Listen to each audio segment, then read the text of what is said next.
What's going on, everyone? Happy Wednesday. Hopefully everyone is doing well and having a great day so far.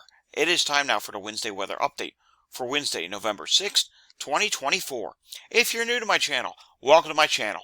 This is where I do daily weather updates for the United States, talking about tropical weather, severe weather, the weather in general, and weather headlines, not just in the U.S., but around the world. So if you're new here, give this video a thumbs up first off if you like it. The more people that do that, the more YouTube's going to share this content. Of course, another way of sharing this content is hitting that share button down below. And if you're new, subscribe down below. Hit the notification bell to be notified of my latest videos, and leave your comments down below. Alright, we're going to start off in the West Coast today, talking about what's happened in the Los Angeles National Weather Service forecasting area. Yes, remember I said the other day there were going to be Santa Ana winds? Or I said there were going to be windy conditions, and it turned out just that happened. Strong Santa Ana winds are developing this morning. These were the strongest wind gusts so far, and that was this morning. They tweeted this out about 9:17 a.m. I believe that was Eastern time, so probably about 6:17 a.m. Western time. And check this out. Magic Mountain Truck Trail recorded an 85-mile-per-hour wind gust. That is just crazy. Browns Canyon, 73. Sandberg, 67-mile-per-hour wind gusts. So that makes for a very windy morning, and it's going to continue to be a very windy day there. All right, taking a look at the national satellite picture, look what you see. You see, we do have a system in the east, that old front that is going to eventually just stall and decay. We have the rain that's starting to develop across Georgia, showers in South Carolina, which will fill in as the day goes on. But look to the south near Cuba. Yes, Rafael is a hurricane. It is a strong hurricane at this point. It is Category 2, borderline, almost a Category 3 now. And it is expected to make landfall in Cuba as a Category 3. Surprise, yet another storm that got stronger than expected. Across the Four Corners region, we do have an area of low pressure, an upper level system that is going to develop and continue to get a little bit stronger and provide some rain and mountain snows. Taking a look at the national radar picture, here it is down here. Here's Rafael going over Cuba, and you can see ahead of that, we do have a fetch of moisture over Florida, which is starting to build and make its way up into Georgia. Eventually, it will make its way into South Carolina as well. I talked about that yesterday, and there is going to be definitely a threat for flooding there this evening, through tonight and into tomorrow morning. Some showers and storms today across portions of central Louisiana. That will continue for a few more hours. And here's that next storm system that's starting to develop across the Four Corners region, and quiet on the West Coast, aside from those winds down in the Los Angeles area this morning. Taking a look at the National Hazards Map, you can see we do have flood watches up for portions of Georgia and South Carolina. We have winter weather advisories and winter storm warnings up for portions of New Mexico and Colorado, and even western Kansas. Yes, so winter weather is expected with this system that is developing for you. Alright, here is the latest on Rafael. Let's go over to the Hurricane Center main page. 110 miles per hour. Yeah, pretty impressive. Minimum pressure is now down to 960 millibars, and it says Rafael is expected to become a major hurricane before landfall in western Cuba. A life-threatening storm surge, damaging hurricane-force winds, and flash flooding expected in portions of western Cuba. That's one of the changes with Rafael, that it is now going to get to a Category 3. Here's the other change. Modeling has been shifting west, and then, well, it stalls. You can see here.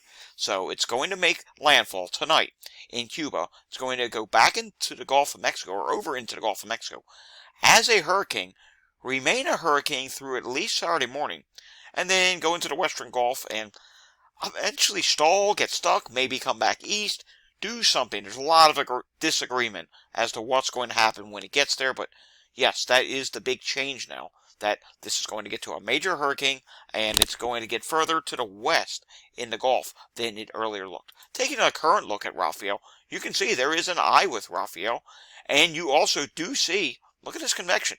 It's definitely starting to look like a major hurricane. It has really got its act together. So yet again, another storm system, another tropical system that just overperformed expectations. And we have seen this happen time and time again. Here's the hurricane model intensity, and you can see there are several models that now say Category 3.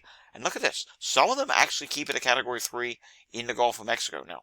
And then there's a whole majority that just gradually weaken it as it continues west in the Gulf of Mexico. And once it does get to the western Gulf, it's not going to be able to really maintain itself. It may still be a depression or tropical storm, but hurricane status, it's unlikely to maintain that. And check this out. Remember yesterday we saw a ton of members that were going towards Louisiana, a few that even went to the Florida Panhandle. Well, now the majority of them go further west, and then some curve down to the southwest, and you can see here, it slows down so much at the end that majorities, it runs out of to the end of their time frame. In other words, the end of their model cycle. It doesn't go out any further in time, and that's how slow it's going to be when it gets to the western Gulf. It could just meander around, could end up who knows where. But the chances of it hitting Louisiana or Florida in the near term are very unlikely at this point. Here's the 12Z GFS. Watch what happens. It goes over Cuba, goes to the west in the Gulf, gets so far, and look at that. It just slows down.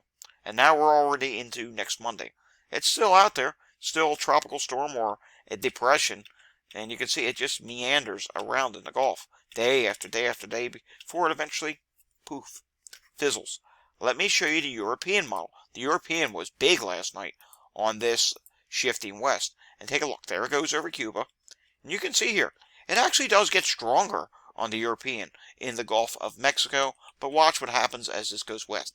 It actually sinks southwest and gets close to Mexico as a weak tropical storm or a tropical depression. Yeah, it gets that far southwest, which is a huge change on the modeling guidance. So the good news for today is we are not looking at a landfall on the Florida Panhandle, Alabama coast, Mississippi coast, or Louisiana, at least not in the short term.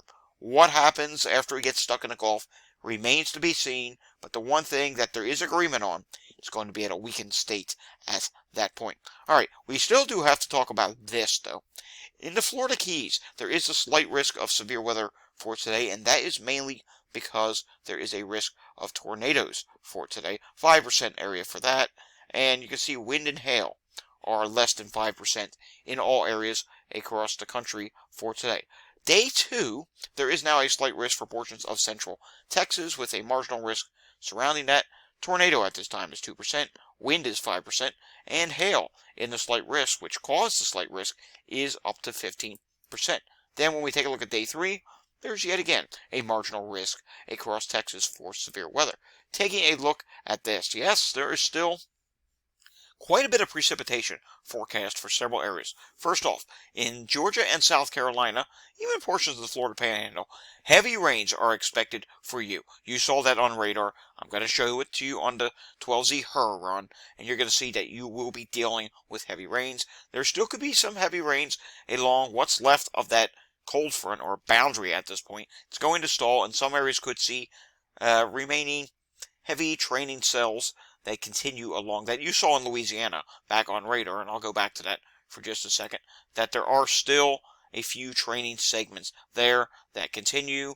And then you see in the central regions, in the Mid-South, Texas, Oklahoma, Kansas, even portions of Nebraska, Colorado, and New Mexico, heavy precipitation amounts from that storm system there.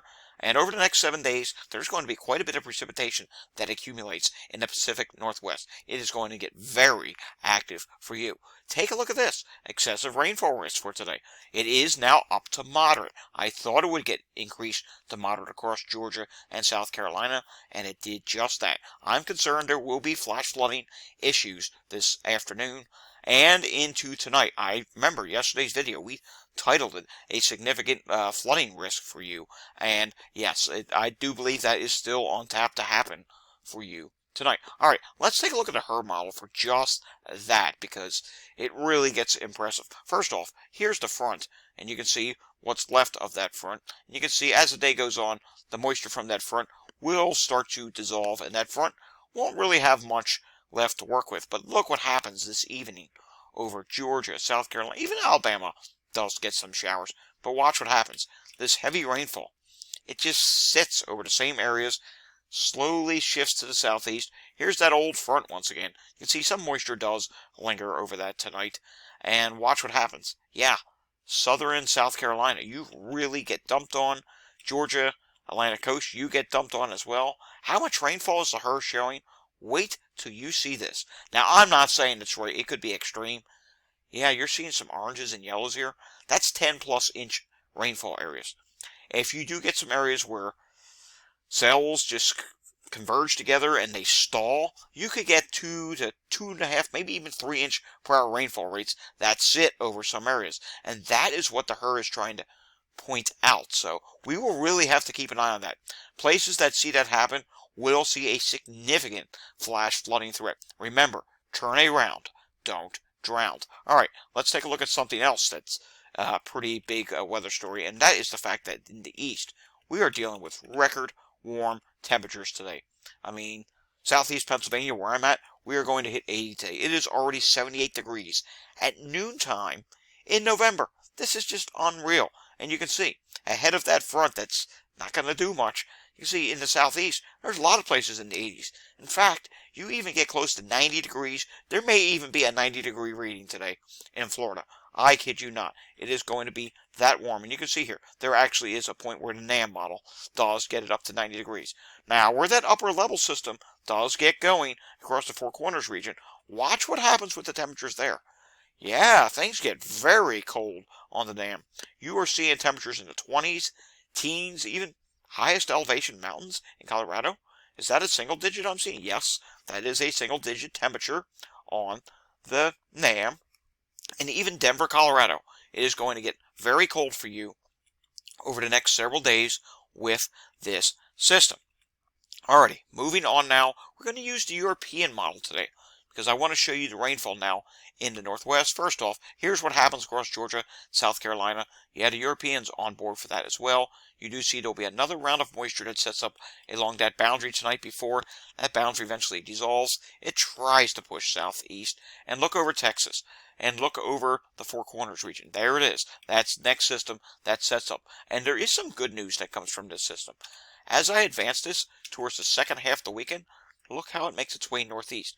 A warm front type feature sets up, and the mid-Atlantic does see a little bit of rainfall. Maybe a quarter to half an inch rainfall amounts. It's not a lot, but hey, it'll at least soften up the ground a little bit. Any bit will help. Now take a look at the Pacific Northwest, and that's where we are going to change our view to next. Watch what happens there. Here comes one system as we head into early next week, and then watch what happens as we continue next week. The moisture flow just continues day after day after day before you get a break, and then there could be yet another system, but that is way out there in time. How much moisture is the European model showing for you? Yeah, look at this.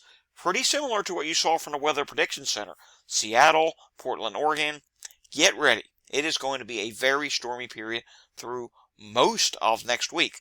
And if past history means anything, these storm systems in the Pacific usually trend stronger as we get closer. So we'll have to keep our eyes on that. Very heavy rainfall and heavy mountain snows. There'll be winds. I mean, it's not going to be a pretty picture for you starting this weekend into much of next week. All right, let's look at the Climate Prediction Center now. 6 to 10 day temperature outlook. We can see above average in the northeast. It's not really going to be...